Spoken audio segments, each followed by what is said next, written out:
El tema para hoy es El libro de Lucas. cuarta parte. Estamos en Lucas capítulo 3.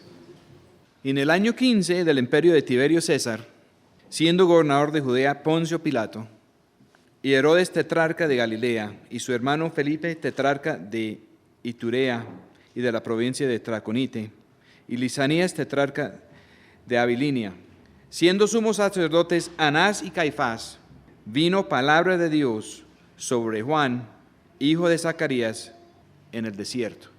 La última instancia de palabra de Dios sobre alguien en la Escritura fue sobre el profeta Malaquías, más o menos 400 años antes. Y aquí nombran quién era el César, quién era el rey en tal parte y en tal otra parte, y quién era el sumo sacerdote, quiénes eran, como para ubicar la historia en el tiempo. Y aún ahora algunos historiadores dicen que no pudo haber sido en ese año por tal cosa y por tal otra. Pero vino la palabra de Dios sobre Juan en el desierto. No vino en el templo, no vino en la sinagoga, no vino en el palacio, no vino en ninguno de los lugares reconocidos. Vino la palabra de Dios en el desierto a Juan. Juan hubiera podido ser posiblemente el sumo sacerdote, porque su padre era de esa línea. Y en vez de ser sacerdote en el templo, él andaba en el desierto en otro cuento. Dios quiso hacer algo distinto. Y cuando mandó la palabra, no lo mandó por medio de nada de lo que era reconocible por los hombres. Y él vino por toda la tierra alrededor del Jordán, predicando el bautismo del arrepentimiento para la remisión de pecados, como está escrito en el libro de las palabras del profeta Isaías. Está citando Isaías capítulo 40. En Isaías capítulo 40 no menciona bautismo en agua. Y aquí no dice bautismo en agua. Aquí dice el bautismo del arrepentimiento. El agua en ese entonces, como el agua a través de la historia de la iglesia hasta el día de hoy, era y es un símbolo. Pero lo que Dios quería en realidad, lo que dice aquí, es que quería que las personas quedaran sumergidos, saturados, que eso es lo que quiere decir la palabra bautismo, en el arrepentimiento. El Señor quería un arrepentimiento completo y total. Y las personas que estaban buscando ritos y ceremonias religiosas lo podían encontrar en el templo o en la sinagoga o hasta hacerlos en sus propias casas. Pero el que quería hallar la palabra de Dios tenía que hallarlo en un desierto donde no había nada, solamente Juan, y Juan tenía la palabra. Como está escrito en el libro de las palabras del profeta Isaías, que dice: voz del que clama en el desierto, aparejad el camino del Señor, haced derechas sus sendas. Todo valle se rellenará, y se bajará todo monte y collado, y los caminos torcidos serán enderezados, y los caminos ásperos allanados. Y verá toda carne la salud de Dios. Juan no estaba ahí para instituir un nuevo rito. Los judíos llevaban mucho tiempo, desde la ley de Moisés, haciendo ritos con purificación por agua. La persona que sabía que estaba inmundo tenía que lavarse con agua y lavar su ropa, y por la noche ya quedaba limpio. Para algunas cosas había que cumplir cosas durante 8 días y había que hacer sacrificios. Habían muchas maneras de quedar inmundo bajo la ley, pero el remedio que señala la ley es lavarse con agua. Y vino Juan bautizando. Sí, había agua como un símbolo, pero aquí la Escritura dice que en realidad era un bautismo en arrepentimiento. La persona que llegaba donde Juan llegaba porque ante la cultura de ellos y el contexto de la ley de Dios para ellos, la persona que llegaba para lavarse así, en esas condiciones simbólicos, se declaraba no limpio delante de Dios. Persona que llegaba sabiendo que no estaba bien. Más adelante el Señor Jesús habla de 2 personas que llegaban a presentarse delante de Dios. Uno haciendo alarde de sus hazañas y una persona de mucha capacidad y de mucho poder. Un rico y otra persona vuelto nada, que solamente se atrevía a decir: Señor, ten misericordia de mí, que soy pecador. Y el Señor preguntaba que quién salía de allá más justificado. Si nosotros vamos a salir justificados, otra vez bien con Dios, otra vez limpios en el ámbito espiritual, no es una limpieza que podemos hacer nosotros. Ni siquiera es una limpieza que podía hacer Juan el Bautista. Pero los que llegaban y se presentaban ante Juan declarándose no limpios para recibir la palabra de Dios, y la palabra de Dios ¿qué era? Una palabra enfocada hacia el arrepentimiento. Los problemas que tuvieron después, los problemas que tuvo Juan y después Jesús y los discípulos, venían por predicar el arrepentimiento. El arrepentimiento es un cambio de rumbo. En vez de buscar la vida de nosotros, en vez de buscar el beneficio de nosotros, en vez de buscar algo para nosotros, el arrepentimiento es dejar todo eso atrás y buscar más bien la vida de Dios a cuesta de la vida de nosotros. Por eso es que cuando mandó a Juan a preparar el camino, lo mandó a un desierto. Y las personas que iban allá a buscar el mensaje tenían que llegar donde no era cómodo. No había un centro turístico lleno de comodidades para recibir a todo el mundo. No estaba lleno de restaurantes con comida kosher de los judíos para que podían comer según su religión. ¿Quién sabe qué pensaba hasta el mismo padre de Juan el Bautista? Porque Juan comía langosta y miel. Y si examinamos la ley de Moisés, la langosta no es limpio. Y la miel la comía de su manera silvestre, que quiere decir con la cera, con el polen, con todo lo que viene ahí. Y eso simboliza otra cosa. Juan se vestía con un abrigo hecho de pelo de camello. Y el camello es un animal no limpio. Y Juan era hijo de sacerdote. Y los sacerdotes tenían que vestirse con lino fino. El hijo del sacerdote, allá, vestido de pelo de camello, comiendo langostas y miel en el desierto, y tenía la palabra de Dios. Y predicaba un bautismo en arrepentimiento. Que la persona que llegaba a recibir su ministerio se declaraba no limpio delante de Dios. Y la clave para la remisión de pecados en el ministerio de Juan no era lo que estaban haciendo en los ritos religiosos en Jerusalén. El que quería ser limpio de pecado allá tenía que llegar con un cordero o con una vaca o con un chivo o con un macho cabrío y derramar la sangre y pasar por los ritos. Y la ley dice, sin derramamiento de sangre no hay remisión. Y eso estaba metido, inculcado en cada ser judío. Y los que no tenían parte de la religión de los judíos no podían llegar al templo a incorporarse en los ritos. Los publicanos no podían llegar, los soldados romanos no podían llegar, no había provisión para ellos. Y aquí más adelante habla de que llegaron los publicanos, llegaron los soldados, etcétera, etcétera. El libro de Levítico está muy claro, dice que la vida está en la sangre. La sangre simboliza la vida. Y todos los sacrificios de sangre de animales no tenían la capacidad de salvar, pero eran unos símbolos importantes que simbolizaba que el Señor quería hacer un cambio de vida. Quería que nosotros entregáramos nuestra vida para recibir la vida de Él. Eso es lo que simboliza estar bajo la cubierta de la sangre de Cristo. En realidad Juan estaba predicando la misma cosa, pero con menos simbología. Él hablaba del Cristo, del Señor, lo señaló y dijo que Él era el verdadero Cordero de Dios.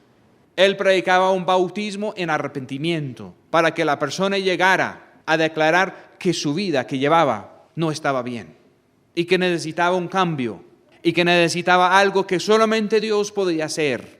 Y Él fue muy claro. Él dijo que Él no era el Cristo, que Él no era digno ni siquiera de desatar el calzado del verdadero Cristo y que el que venía, el verdadero, no iba a bautizar solo con agua. Juan dijo, Él podía bautizar con agua, como un símbolo de lo que había que hacer. Pero el que venía definitivamente iba a bautizar en Espíritu Santo y en fuego. Iba a tener la capacidad de meter a los seres humanos como nosotros, sumergirlos en el Espíritu, en la vida de Dios. Y en el fuego de los tratos de Dios, para que por el Espíritu de Dios podíamos vencer los malos deseos de la carne. Y para que el Espíritu de Dios podría guiar nuestro pensamiento, nuestros sentimientos, todo lo que tiene que ver con nuestra vida. Juan no vino predicando diezmos. Juan no vino predicando que hay que ir a la sinagoga cada 8 días. Juan ni siquiera vino predicando que había que ir a celebrar las fiestas en Jerusalén, las fiestas señaladas en la ley. Juan vino predicando a decir la palabra de Dios, lo que Dios estaba diciendo. Dios estaba llamando al pueblo a una declaración de que ellos no estaban limpios y que necesitaban ser sumergidos en el arrepentimiento. Y más adelante este Evangelio de Lucas dice que los que recibieron el bautismo de Juan, que ellos después podían entender, podían comprender el plan y propósito de Dios con Jesucristo. Y la insinuación es que los que no recibieron el bautismo de Juan no podían entender lo que venía. Y decía a la multitud que salía para ser bautizados de él: oh generación de víboras, ¿quién os enseñó a huir de la ira que vendrá? Ellos pensaban que eran una raza especial, descendidos de Abraham, que eran los consentidos de Dios. Él les estaba diciendo: mire, el juicio comienza por la casa de Dios. Y aquí en lo que es supuestamente el pueblo de Dios, la casa de Dios, la tierra especial, santa, los que piensen estar en algo especial con Dios, en realidad es una raza de víboras. Y todo esto se va a venir abajo. Y no se va a demorar mucho. Y no demoró mucho. La destrucción total de todo ese sitio no tardó sino 40 años. Haced pues frutos dignos de arrepentimiento, y no comencéis a decir en vosotros mismos: tenemos a Abraham por padre, porque os digo que puede Dios aún de estas piedras levantar hijos a Abraham. Y ya también el hacha está puesta a la raíz de los árboles. Todo árbol que no hace buen fruto es cortado y echado en el fuego.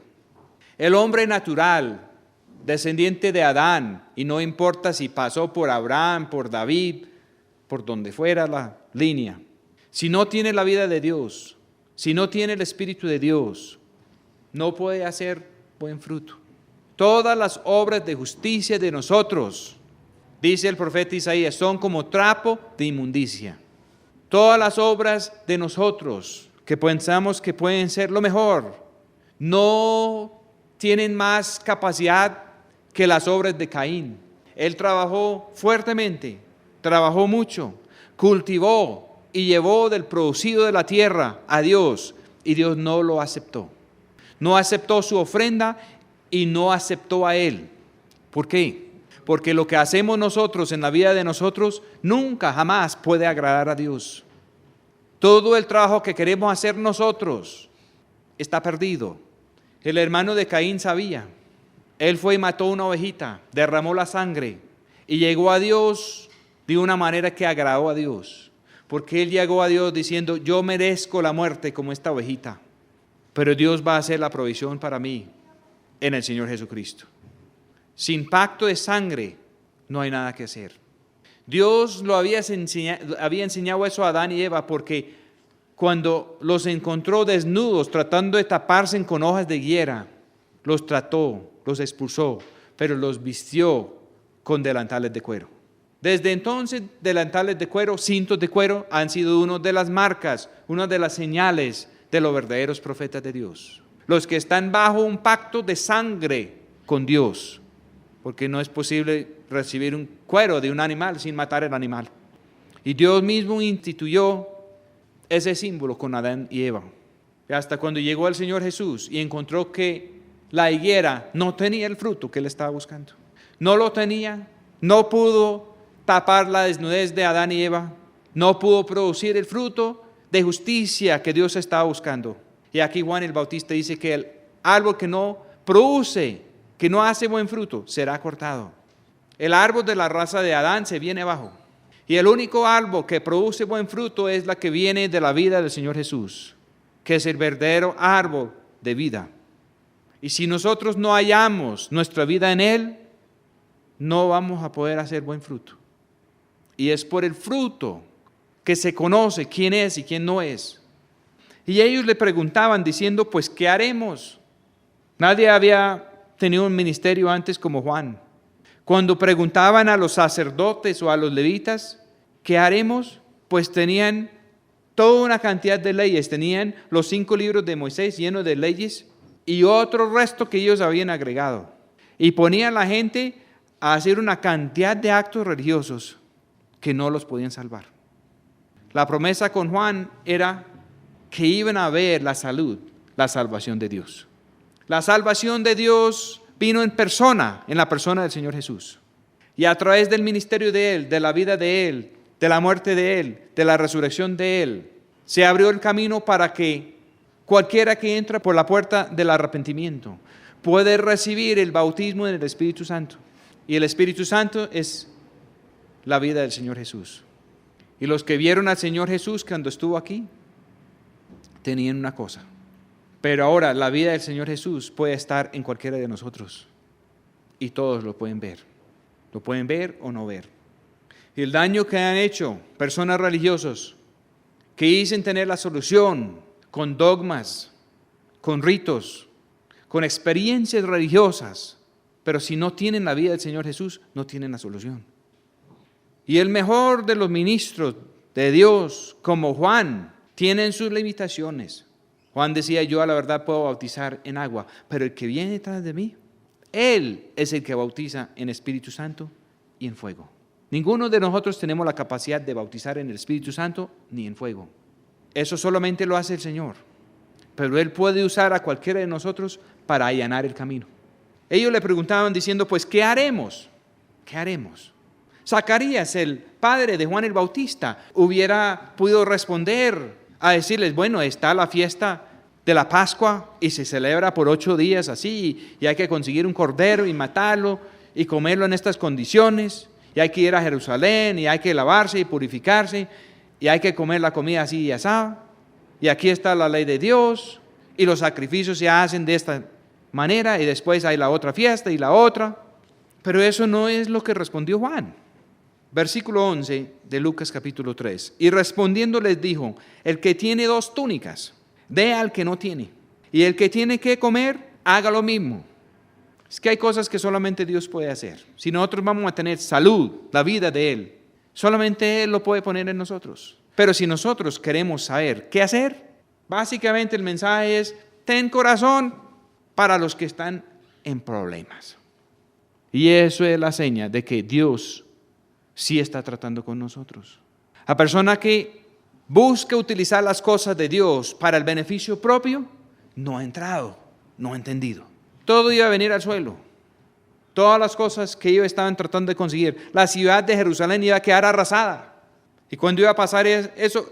¿Qué beneficio podía tener una persona con un poco de comida guardada? ¿Qué beneficio una persona con una pieza llena de ropa? No. La túnica era la cobertura y tenía un simbolismo muy importante. La túnica que tuvo el Señor Jesús era de una sola pieza. Cuando lo fueron a dividir, decidieron más bien echar suertes para que alguien lo pueda llevar entero.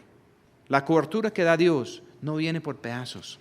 La verdadera cobertura que da Dios no viene doble. No es que una persona puede tener esta cobertura y esta otra cobertura. O tiene la cobertura del Espíritu de Dios o tiene cobertura que viene de los hombres. Y la verdadera cobertura de Dios es por su Espíritu. Y el que no ha entrado por la puerta estrecha del arrepentimiento no recibe la verdadera cobertura. Y el que tiene 2 túnicas, si no suelta la que no es, no va a sobrevivir los problemas que están por venir. Juan el Bautista vino para anunciar algo en un tiempo cuando todo se iba a venir abajo. Hasta el mismo rey no le gustó, porque Juan el Bautista le dijo que no era lícito tener la mujer de su hermano. Y dice que Herodes había hecho muchos males, pero que a los males que había hecho agregó otro, encarceló a Juan. Los sistemas de este mundo se sienten amenazados por el verdadero evangelio. Por el evangelio bajo la cobertura de los hombres no se sienten amenazados. porque pueden mantener su control. Pero el verdadero evangelio causa problemas por todas partes. Nosotros no estamos tratando de sacar a la gente de una parte y meterlos en otro. Ni siquiera estamos diciendo a los que participan en el conflicto armado que hay que hacer tal cosa o salir a tal parte. Es el mismo mensaje que tuvo Juan. Y vinieron también publicanos para ser bautizados. Y le dijeron, maestro, ¿qué haremos? Los publicanos, a ciencia cierta, nunca los iban a recibir en el templo. Si un publicano llegaba con un sacrificio a ofrecerlo allá en el altar de Dios en el templo, no, señor. Los publicanos no eran recibidos. Los judíos que cumplían la ley no podían ni siquiera sentarse a la mesa a comer con un publicano. El publicano era que cobraba impuestos para Roma y ellos rechazaban eso. Una persona muy judío, muy nacionalista, hubiera dicho a los publicanos que si querían entrar en el reino de Dios, entonces tenían que volverse judíos, mandarse circuncidar, dejar de ser publicanos, dejar de trabajar para Roma, dejar de contaminarse con el dinero de Roma, dejar de cobrar impuestos para el César. Y Juan el Bautista no les dijo nada de eso. Solamente él les dijo, no exijáis más de lo que os está ordenado. Si el patrón mandaba cobrar tal cosa, ellos no podían cobrar otro poquito para ellos. Les mandó ser honestos hasta con Roma. Y le preguntaron también los soldados diciendo, ¿y nosotros qué haremos?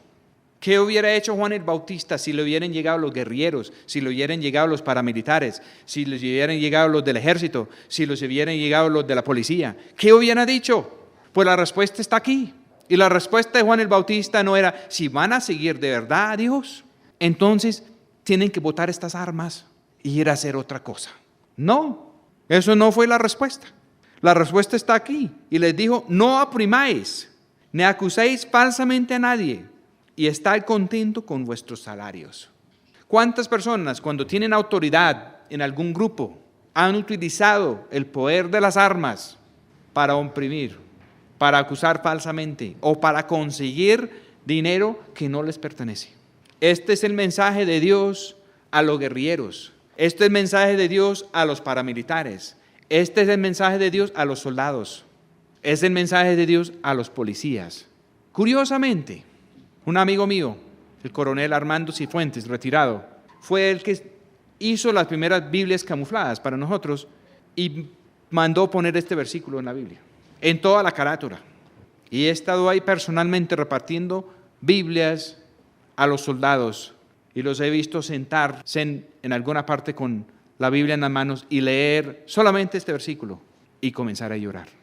Porque seguramente la experiencia de ellos no ajustaba con esta realidad. Y comenzaba a entrar convicción del Espíritu Santo para que entraran en un verdadero arrepentimiento de hacer las cosas de otra manera. ¿Cuál es el problema del conflicto armado? Algunos van a decir, bueno, el problema es que hay guerrillas, o el problema es que hay paramilitares, o el problema es que el Estado es abusivo, dependiendo dónde y a quién se va a hacer esta pregunta.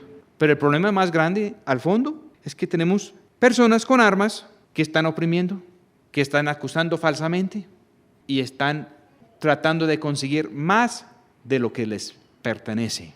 Ahí es donde está el problema. Y esos problemas se llaman corrupción por dentro del ser humano. Y ese mismo problema de querer hacer todas esas cosas lo tienen personas en todos los diferentes lados del conflicto. Hay unas personas tratando de hacer las cosas a conciencia y hay otras personas que andan oprimiendo, acusando falsamente y que no están contentos con sus salarios. La persona que está buscando vivir su propia vida no queda satisfecho, no importa cuánto consigue. Es como una fosa sin fondo. No importa cuánto consiguen, siempre buscan más. Y estando el pueblo esperando y pensando todos de Juan en sus corazones si él sería el Cristo. Llevaban 400 años sin palabra de Dios, llegó alguien con palabra de Dios. Y se dieron cuenta que era palabra de Dios porque no era palabra de religión. Era otra cosa diferente, distinto, traía convicción. Y preguntaban si era el Cristo. Respondió Juan diciendo a todos, yo a la verdad os bautizo en agua, mas viene quien es más poderoso que yo, de quien no soy digno de desatar la correa de sus zapatos. Él os bautizará en Espíritu Santo y fuego.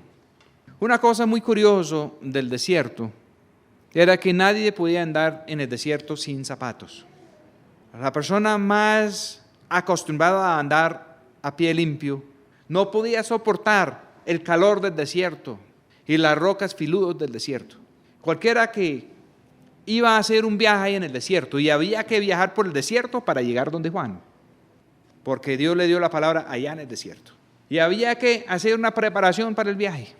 Lo mismo que la preparación que tuvieron que tener cualquiera que iba a viajar por un desierto. Y aún más importante que agua, más importante que comida, más importante que túnica, eran los zapatos. Sin los zapatos no era posible hacer nada en el desierto. Y los zapatos en la Escritura simbolizan la preparación para andar con Dios. Simbolizan la preparación que tiene cada persona en el trayecto de la vida que ha trazado. Y curiosamente, 2 veces en la ley de Moisés, una vez con Moisés y la otra vez con Josué, Dios les mandó quitar el calzado porque estaban pisando tierra santa.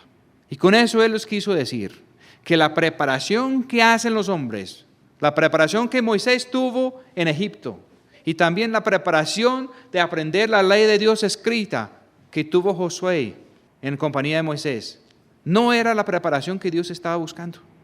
Dios quería quitar eso de ellos y darles otra preparación. Él quería enseñar a cada uno directamente por su Espíritu. Y la preparación que iba a traer el Señor Jesús, Él vino preparado para seguir lo que decía su Padre Celestial hasta la muerte. Juan el Bautista, que era el mejor, dice la palabra, el mejor, el más grande de todos los que han nacido de mujeres, de los que han nacido por la vía de Adán. Juan el Bautista es el más grande. Pero la Escritura dice que el más pequeño en el reino de los cielos es más que él. Que el Señor Jesús vino para echar abajo todo y comenzar de nuevo. Sin hablar de los religiosos que no estaban en nada, que los llama raza de víboras. Lo dijo Juan, lo dijo el Señor Jesús. Con Juan el Bautista, que simboliza un hombre como nosotros, entregado a Dios y con un increíble don de Dios. Juan tenía la revelación y la palabra que no había estado públicamente en Israel por 400 años. Pero entre la revelación que tuvo, él sabía que él tenía que menguar para que el Señor Jesús fuera a crecer. Y él tuvo que menguar. Y por predicar el verdadero mensaje, no el mensaje de la religión, sino el verdadero mensaje de Dios, terminó en la cárcel y después sin cabeza. Y eso es el símbolo de lo que Dios quiere hacer con cada uno de los verdaderos seguidores de Él. Nos quiere poner a no hacer lo nuestro y nos quiere poner bajo la cabeza de Él en vez de bajo la cabeza de nosotros. Y si seguimos el Evangelio y si estudiamos los otros libros, vemos que cuando Juan perdió la cabeza, que en ese mismo momento el Señor Jesús envió sus discípulos ya como apóstoles, con poder y con autoridad, sobre toda enfermedad y sobre todo espíritu que no estaba limpio. Si nosotros queremos tener autoridad en el mundo espiritual, no lo podemos tener bajo la cabeza de nosotros, ni bajo la cobertura o cabeza de ningún ser humano que piense que es la cobertura. Solamente lo podemos tener como con el Señor Jesús de cabeza. Si tenemos 2 túnicas y si no soltamos la que no es, no podemos entrar en la salud, en la verdadera salvación que el Señor tiene. Y si el Señor nos ha dado del verdadero alimento, si el Señor nos ha enviado la verdadera palabra para que comamos lo que Él nos envía, Él nos manda también compartirla con el que tiene hambre. No manda compartirla con el que no tiene hambre, lo manda a compartir con el que tiene hambre. Él no nos manda a andar tocando puertas y embutiendo mensajes de Dios donde nadie tiene hambre de esas cosas. Él nos manda compartir lo que Él nos ha dado. El que tiene 2 túnicas, dé al que no tiene. Y el que tiene que comer, haga lo mismo. ¿Qué es haga lo mismo? Dale al que no tiene. Si alguien está comiendo otra cosa y está feliz, pues el Señor no nos manda a compartir nuestra comida allí. Él nos manda a compartir nuestra comida donde hay personas que no tienen. Donde hay personas como los que llegaron donde Juan, como los publicanos, como los soldados, que llegaron allá sabiendo que ellos no estaban bien, que llegaban allá buscando la palabra de Dios y buscando la respuesta de Dios y preguntando qué debemos de hacer. Más o menos Juan les resumió: si usted es un publicano, si usted es un soldado en un ejército imperialista horrible, ¿sabe qué es lo que quiere Dios de usted? Que obra conciencia. A todos el Señor nos ha puesto conciencia. Si tenemos que hacer tal cosa y cobrar tal dinero, entonces no cobrar el doble y echar mano a la otra parte para nosotros. Y si andamos en alguna fuerza armada, la mayoría de los que eran soldados en esa época eran soldados no porque eligieron, sino porque llegaron y los llevaron y tenían que ser soldados. Y el que salía desertor del ejército, lo mataban si lo encontraban. Y Juan el Bautista no dijo: no, si quieren seguir al Señor, el mensaje de Dios no es compatible con esas armas y con ese ejército, entonces tienen que desertar del ejército. No, no dijo eso. Si quieren seguir a Dios y están ahí en el ejército, obran a conciencia. No vayan a oprimir, no vayan a acusar falsamente, no vayan a coger más de lo que es su salario. Si todos los que tienen armas se ajustaran a lo que dice Dios, la parte sucia de la guerra no estaría. La tal guerra sucia acabaría. Y acabando esa parte, sería mucho más fácil solucionar el resto. Juan dijo que del verdadero Cristo, que él no era digno de desatar sus zapatos. Él no podía cambiar la preparación que Dios tenía para el Señor. ¿Qué preparación tenía Dios para el Señor Jesús? Que el Señor Jesús iba a dar la vida por nosotros. Y Él los bautizará en Espíritu Santo y fuego. La persona que quede metido en el Espíritu de Dios, en la vida de Dios y en el fuego de Dios, tiene una transformación y un cambio que no lo puede hacer la religión. Cuando preguntaron, ¿qué hacemos? ¿Qué haremos? Juan no les sentó ni siquiera a hacer como hacen en muchas iglesias hoy en día, a decir, bueno, hay que aprender los 10 mandamientos. No al adulterio, no al falso testimonio, no a esto, no al otro. Ni siquiera les dijo eso. Los sacó totalmente de ese ámbito. Les dijo sencillamente, si quieren saber qué hacer, hay que obrar a conciencia. Si usted tiene 2 de algo y el otro no tiene nada, pues comparta. Si usted tiene comida y encuentra a alguien con hambre, pues dale de comer. Si usted tiene un puesto y trabaja para un patrón, aun si el patrón es imposible, haga lo que justamente usted tiene que hacer, pero no se mete usted a sacar beneficio propio de un sistema corrupto. Si usted le tocó estar portando armas en alguna parte, no es para oprimir a nadie, ni es para acusar falsamente a nadie, ni es para buscar conseguir algo que no es de usted. Y dejó la cosa ahí. Él no les dijo, si usted es el esclavo de un rico, entonces tiene que huirse. Si usted es un rico y tiene un esclavo, tiene que soltarlo. No, él no dijo nada de eso. Él no dijo nada de lo que nosotros pensábamos que hubiera sido bueno decir. Y el mensaje no era nada complicado. Se resume aquí en unos pocos versos. Él dijo que venía alguien que iba a bautizar en Espíritu Santo y fuego. Dijo en el verso 17, su aventador está en su mano y limpiará su era y untará el trigo en su alfolí y la paja quemará en el fuego que nunca se apagará. Y amonestando muchas otras cosas, anunciaba el evangelio al pueblo. El evangelio que predicaba Juan era muy diferente al evangelio que predican en muchas partes hoy en día. Y el evangelio que predicaba Juan era el mismo evangelio que predicaba el Señor Jesús. Porque Él vino a preparar el camino para que no iba a haber obstáculos para el ministerio del Señor Jesús. Y el evangelio era muy sencillo. Nosotros, así como vamos, no somos aceptables al Señor. No tenemos la limpieza que Dios está buscando. Y nosotros estamos en grave necesidad de buscar el arrepentimiento. Que Dios nos sumerja en el arrepentimiento, para así también poder quedar sumergidos en el Espíritu de Dios y en el fuego de los tratos de Dios. Y si eso llega a suceder, todo saldrá bien. Después de eso no es sino obrar de conciencia. Cada uno de nosotros tenemos conciencia y el Señor mismo nos va a mostrar a quién ayudar Y lo que el Señor nos manda hacer a nosotros es tener misericordia y no amontonar cosas para nosotros mismos. Eso es el Evangelio. No vivir para nosotros, vivir para Dios. Y vivir para Dios quiere decir vivir para los demás. Versículo 21. Y aconteció que cuando todo el pueblo se bautizaba, también Jesús fue bautizado, metido entre el pueblo que se fue a recibir este mensaje. Quedó metido Jesús. Y lo más probable es que casi nadie se dio cuenta. También Jesús fue bautizado y orando, el cielo se abrió. ¿No les parece interesante eso? No dice ni bien quién estaba orando. Puede que muchas personas estaban orando porque estaban todos tratando de digerir este mensaje. Pues ¿yo qué hago? Si tengo 2 túnicas, ¿a quién entrego la otra? Si me sobra comida, ¿qué voy a hacer?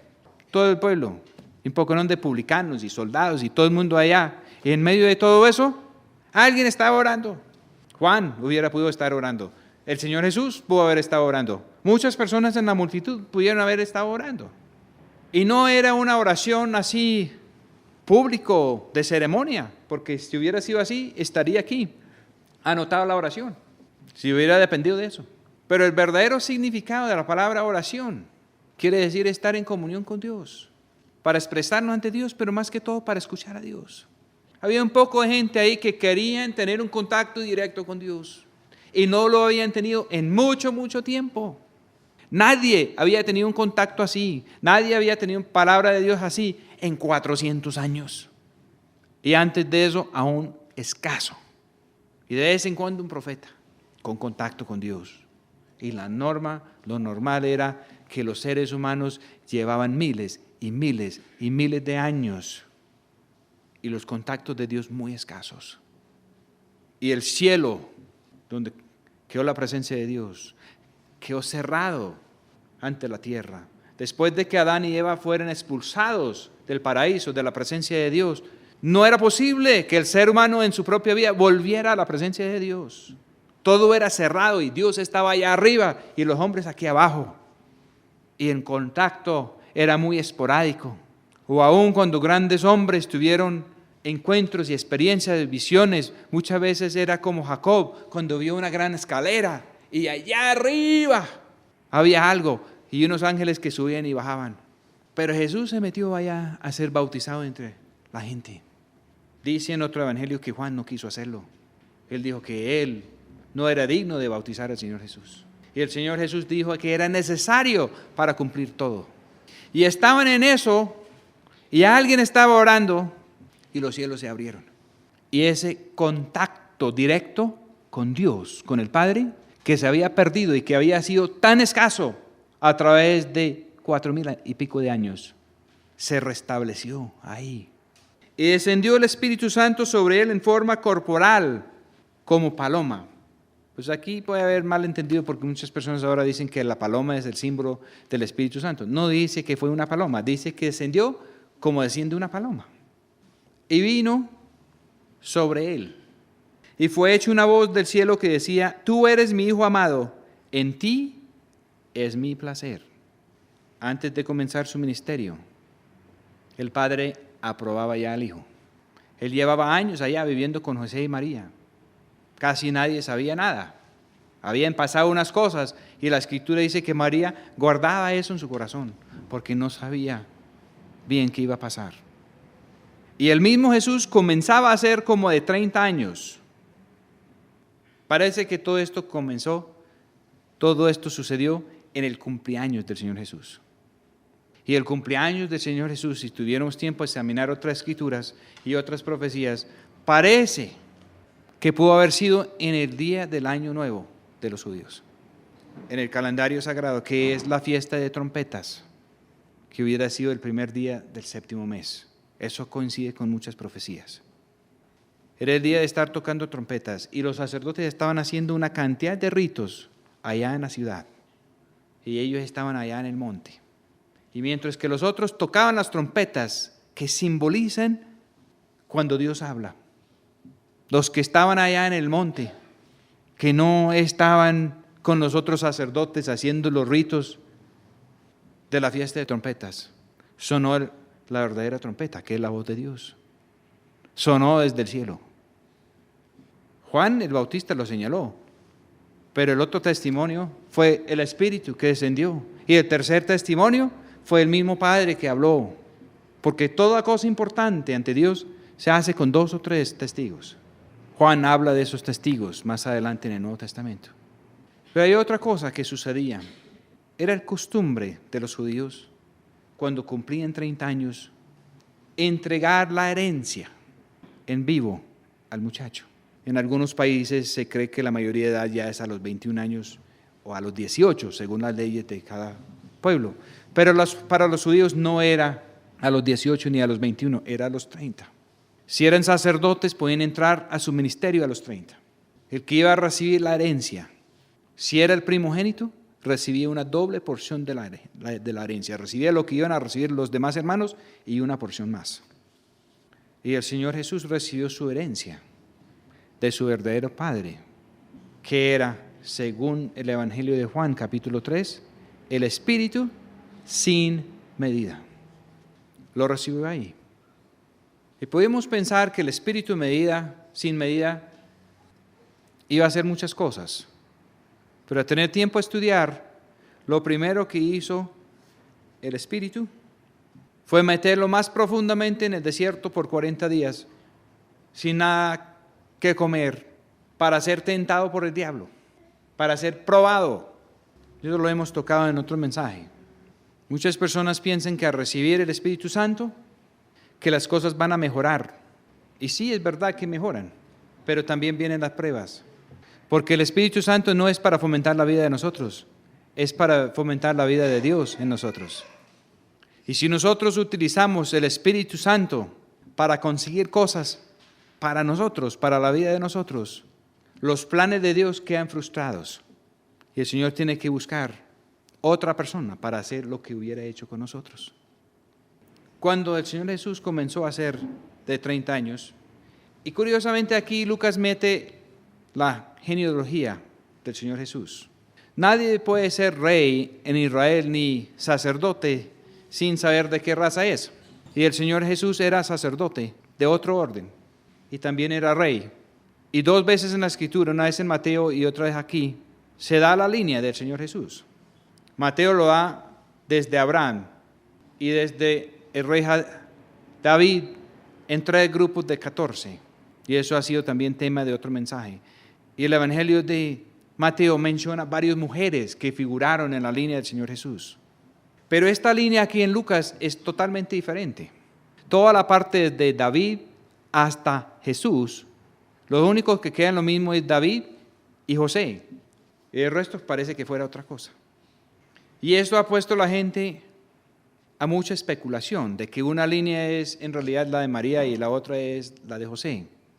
Pero lo cierto es que si estudiamos cómo es la ley y también a los salmos que tienen que ver con esto, hay unas reglas que pone Dios acerca de quién puede ser contado en la generación y quién no. Y esto comienza diciendo, el mismo Jesús comenzaba a ser como de 30 años, hijo de José, como se creía, que fue hijo de Elí, y así arranca.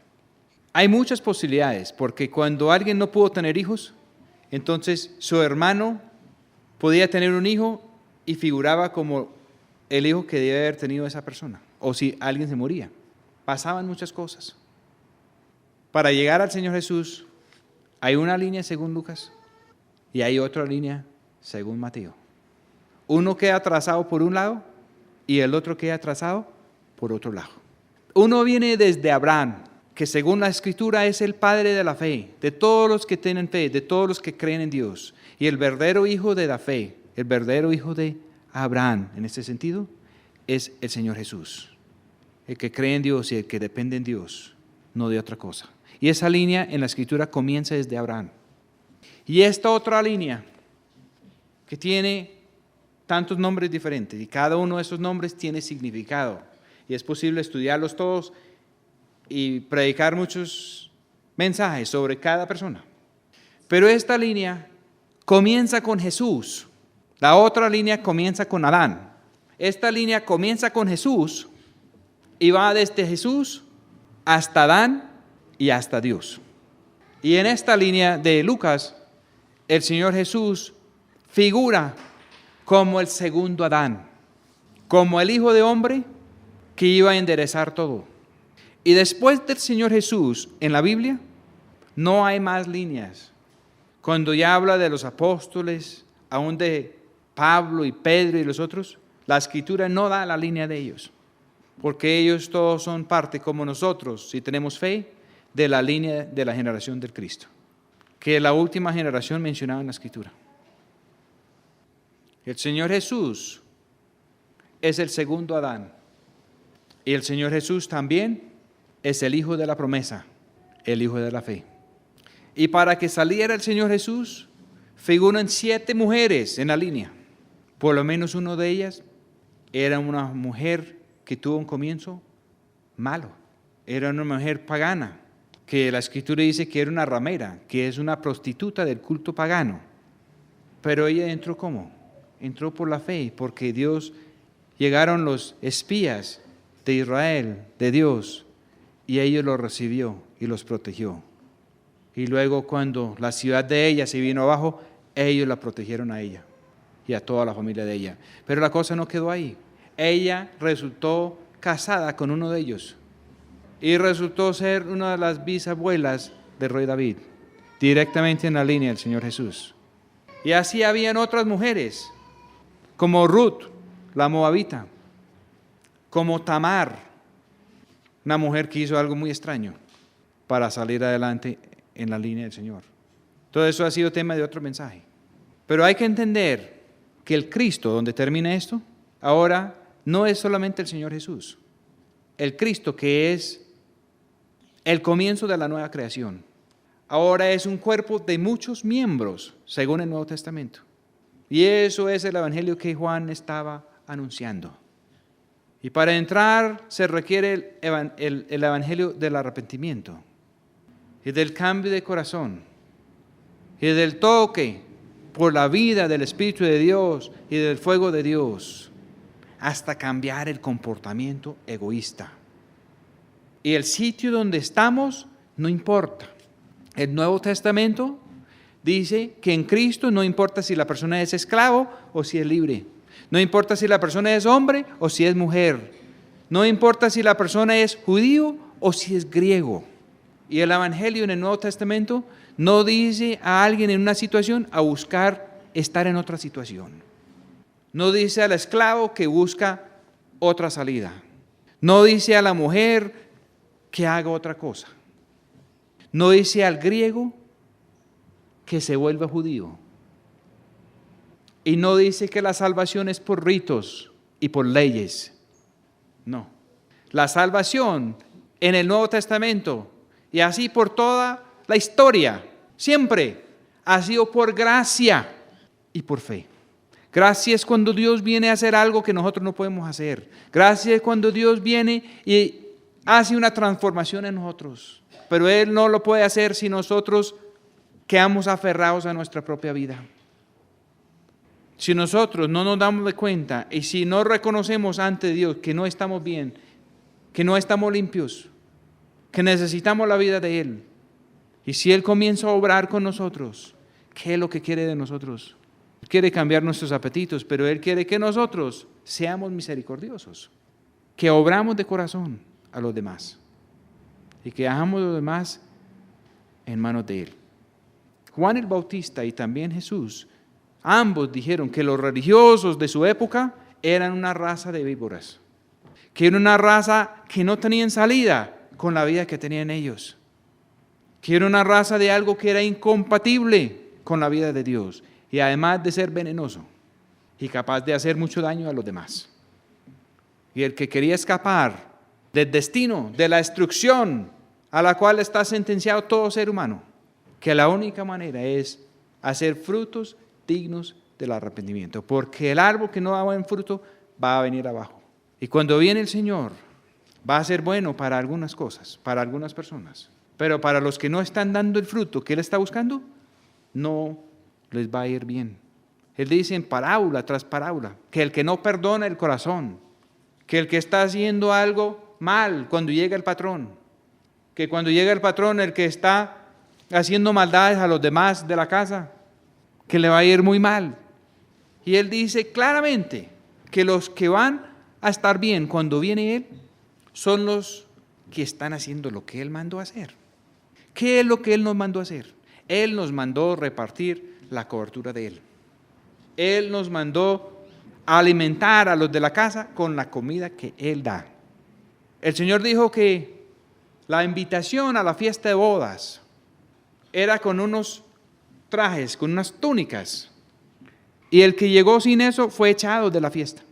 Y el Señor nos da a nosotros la capacidad de repartir la verdadera cobertura que viene directo de Él. Y al llegar a la fiesta de bodas, Él da la oportunidad de que nosotros podemos comer lo que Él nos tiene preparado. Y Él tiene siervos repartiendo la comida. Y Él no se preocupa para nada más. Él dijo que a unos invitados que Él invitó, que ellos pensaron ir a inspeccionar sus propios terrenos y armar sus propios reinos. Y a otros se pusieron a ensayar unos yugos de bueyes que habían comprado y se pusieron a ver qué podían hacer ellos en la fuerza de ellos, que es el símbolo del buey. Y después cuando vio que los invitados casi no llegaban, Él dijo, pero aquí hay espacio, entonces vayan, tráigame los mancos, los rencos. Tráigame los que no caminan bien, los que no obran bien. Tráigame los ciegos, los que no ven bien. Búscalos en el camino, búscalos fuera del camino. Oblíguenlos a entrar. Porque Él sabe, si nosotros llegamos a la fiesta que Él está armando ahorita, en la ropa que Él nos manda, cuidándola, y a comer la comida que Él provee para nosotros, que todo lo demás se va a enderezar. Porque si estamos bajo la autoridad de Él, que es la verdadera cobertura, y si estamos comiendo la palabra que viene de Él, todo lo demás se va a arreglar. No es necesario hacer catequesis, no es necesario hacer ritos religiosos sin terminar, que todo el mundo queda por sentimiento de culpa ahí sentado esperando a qué hora terminan la cosa, para todos salir y seguir en los mismos problemas de siempre. Y después sentir culpables y ir otra vez a la reunión. No. Esto es una situación de estar siempre con la cobija que Él nos da, que es la capacidad de estar en comunión con Él, donde Él nos va a guiar, donde Él nos va a dirigir, donde Él va a aparejar, donde Él nos va a cubrir, donde no tenemos que temer a más nada y de comer la palabra que Él nos brinda. Y Él cambia los deseos del corazón y nos pone a desear lo que Él quiere. Y no tenemos que sentar a la gente y enseñarlos a no hacer esto y a no hacer lo otro, porque todo el mundo comienza a sentir el palpitar del corazón de Dios. Y el que tiene bien despierto la conciencia se da cuenta cuando está haciendo algo que desagrada a Dios. Y también el que tiene bien despierto la conciencia se da cuenta cuando Dios está feliz con lo que estamos haciendo nosotros. Y la persona que no está buscando su propia vida, sino la vida de Él, vive para agradar a Dios. Y todo cambia. Y es una persona que puede repartir túnicas y comida que da miedo a los que no tienen. Vamos a orar. Señor, pedimos que podemos regresar al Evangelio sencillo, al verdadero Evangelio, a las buenas noticias, Señor, del gobierno suyo, de estar bajo la cabeza y el mando suyo, y de que nuestra comida sea escuchar su voz, Señor, y alimentarnos de cada palabra que procede de su boca. Que podemos estar, Señor, en oración, buscando el contacto directo y ver nuevamente los cielos abiertos y el Espíritu sin medida sobre un pueblo que ya es el cuerpo de Cristo de muchos miembros. Pedimos esto, Señor Jesús, a la expectativa de su pronto regreso. Amén.